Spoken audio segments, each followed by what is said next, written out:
आप देख रहे हैं न्यूज नेशनल वर्ल्ड, खबर वहीं अंदाज नया। पहले चोरी फिर मारपीट कर झूठा प्रकरण में रिपोर्ट करते हुए 19 वर्षीय बालक को फंसा दिया। दरअसल मामला लसुड़िया थाना क्षेत्र के ओमेक सिटी का है। यहां पर रहने वाले अनामिका किची ने बताया कि ओमेक सिटी में विगत कई वर्षों से रहती है। उन्हीं के घर के सामने फ्लैट में शेखावत परिवार रहता था।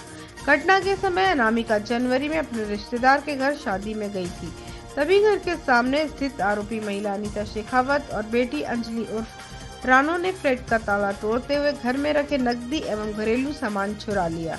फरियादी महिला अनामिका ने चोरी हुए घरेलू सामान एवं नकदी रुपए पर आपत्ति लेते हुए घर के सामने रहने वाले फ्लैट पर शेखावत परिवार पर शंका जाहिर की।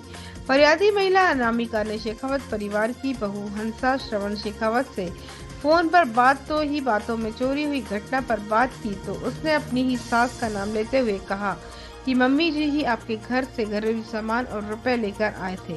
महिला ने लसुड़िया थाने पर सभी सबूतों के साथ अपनी बात करते हुए रिपोर्ट दर्ज करवाने पहुंची, लेकिन पुलिस ने चोरी का प्रकरण नहीं बनाते हुए आपसी विवाद का प्रकरण बनाकर फरियादी महिला को रवाना कर दिया।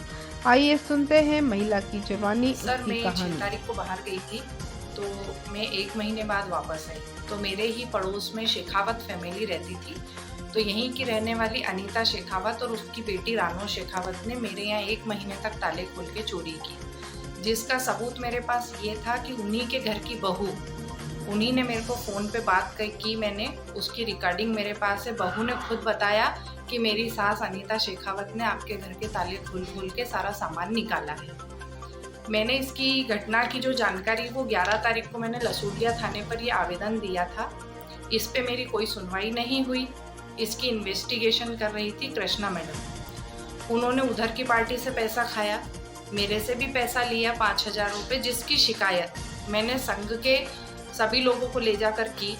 तो वहाँ जो थाना प्रभारी हैं संतोष दूधी साहब, मेरी उनके आमने सामने बात हुई। कृष्णा मैडम को उन्होंने बुलाया और इस चीज़ के लिए फटकार लगाई कि उन्होंने जो मेरे से 5,000 रुपये लिए वो किस बात के लिए। सामने वाले जो शेखावत फैमिली है इन्होंने भी उसको पैसा खिलाया, इसलिए वो मैडम ने मेरी इस 11 तारीख वाले आवेदन पे कोई सुनवाई नहीं की। अगर इस आवेदन पे सुनवाई हो जाती तो 21 तारीख को मेरे बेटे के साथ कमर्शियल मार्केट में मारपीट हुई। उसमें भी उन्होंने एक फुटेज बना लिया, वो मैडम को दिखाया और मैडम ने उधर से पैसा ले लिया था। तो मेरे 19 साल के लड़के के ऊपर इन्होंने एक झूठी कायमी कर दी, उस पर धाराएँ लगा दी मारपीट वाली। हमने हाथ जोड़ के कहा कि मैडम आप पहले वहाँ के सीसीटीवी फुटेज निकालो, उसमें गुंजन व्यास और शुभम डंडा लेकर आए हैं। इन्होंने सर 20 दिन तक सीसीटीवी फुटेज नहीं निकाले। इस घटना के लिए मैं 11 बार लसुड़िया थाने जा चुकी हूँ। मैं एसपी ऑफिस चली गई हूँ, कलेक्टर ऑफिस भी मैं गई हूँ। मैंने सीएम हेल्पलाइन पे 2 बार कंप्लेन दर्ज की है। फिर मैडम ने मुझसे कहा ठीक है आप आ जाओ। मैं गई, मैंने मारपीट की रिपोर्ट मेरी हुई। जाति प्रमाण पत्र उन्होंने कहा आप मेरे को जमा कर दो।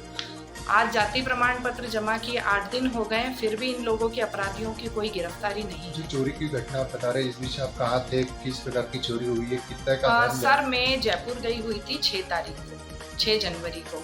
फिर मेरा वहीं प्रॉपर्टी खरीदने का मन हुआ तो मैंने वहाँ सर्चिंग वगैरह की, इसलिए 1 महीना लग चुका था। 19 तारीख को इस बीच में मेरे मकान की रजिस्ट्री थी तो मेरे पास पेमेंट आया था, जो कि 20 लाख रुपए से ऊपर आप अकाउंट में नहीं रख सकते हो। तो कुछ ऊपर का जो पैसा था 1-1.5 लाख रुपए वो हमें ऊपर का मिला हुआ था। इस वजह से 70,000 रुपये घर में ही रखे 19 को मेरे बेटे ने ही। और उसके बाद इन्होंने वो पेमेंट निकाला, घरेलू सामान भी निकाले। रिकॉर्डिंग में इनकी बहू खुद कह रही है मेरी सास ने ताले खोले। मेरी सास ये भी कह रही थी कि वो कौन सी यहाँ रहने वाली